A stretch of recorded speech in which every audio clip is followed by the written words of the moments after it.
কোরবানির পশুর সবচেয়ে বড় হাট গাবতলী। এবার এই হাটে গরুর বিক্রি ভালো হলেও উটের বাজারে ছিল ক্রেতা শূন্যতা।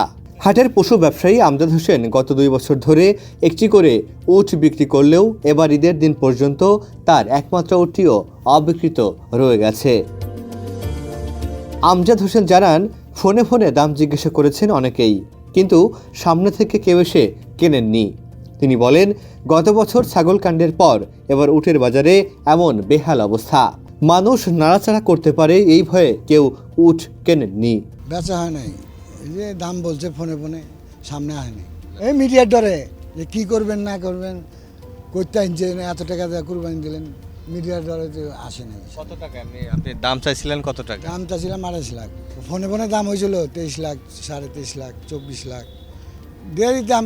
সামনে সামনে আসতেই তো হইব, ডরে হয় নাই, মিডিয়ার ডরে হয় নাই। তুমি কী করো, এত টাকা কুরবানি দিলা, এগুলো তো জিজ্ঞাসা করবো।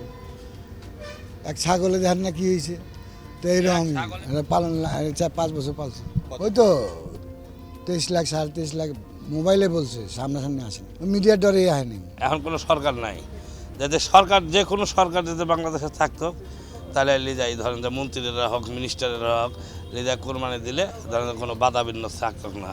আর এখন এই লিজাতে কেউ লিজায় কোরবানি দেয়, তার কৈফিয়তের কোনো শেষ থাকবে না। তোমার ইনকাম কি, মানে বিভিন্ন পদের একটাই মানুষের না, লোকজন তো এমনি দেখতে আসে আর কি, কিন্তু দামাদামি যা হয়, যে আমার বড় ভাই করলো যে ফোনে হয়েছে, ওই ফোন পর্যন্ত কি, মানে সরাসরি কাছে আইসি, দাম দর এখনো হয় নাই আর কি। মানিকগঞ্জের ব্যবসায়ী আমজাদ হোসেন হতাশা প্রকাশ করে আরও বলেন, এবছর বিক্রি হলো না, আবার পরের বছরের অপেক্ষা। এতদিনে আমার আরও 3 লাখ টাকা এই উটের পেছনে ব্যয় হবে। বান্ডেল থাকলে প্রতি সেনমানিতে টাকা বাঁচবে। বিকাশ সেনমানি বান্ডেল কিনে জিতুন প্রতি লেনদেনে।